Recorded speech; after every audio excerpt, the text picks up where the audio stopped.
Bella Hadid has revealed she previously had no boundaries sexually, physically or emotionally following unhealthy past relationships.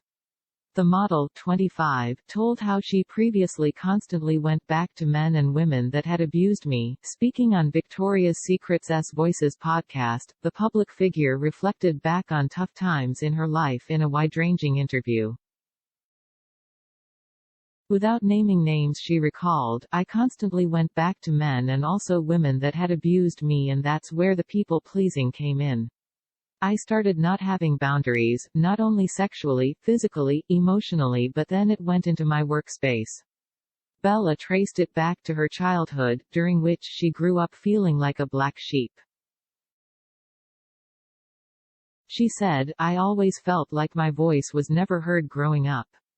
Bella, who used to date singer-songwriter The Weeknd, added, "I grew up around men, whether that was in relationships or family or whatever that was, where I was constantly told that my voice was less important than their voice." Internalizing patterns from adolescence, she carried her nature of staying quiet into her future connections. Then moving into relationships growing up, and not having the boundaries of being able to stick up for myself and have my voice being heard, affected me in my adult relationships very intensely, where my nervous system would crash.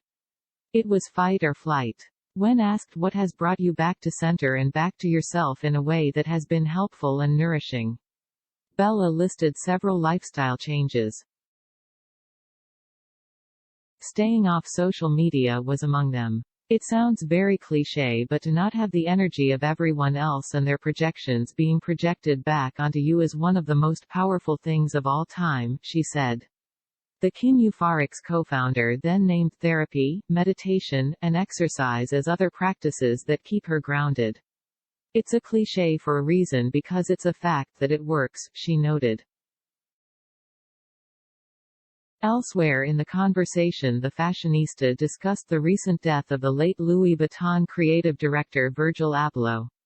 Bella had one word for the experience of collective grieving over the designer: painful. "I am at a loss for words when it comes to this passing," she expressed. "I miss him a lot, but I know that he left us with so much," Bella said about the loss of her friend.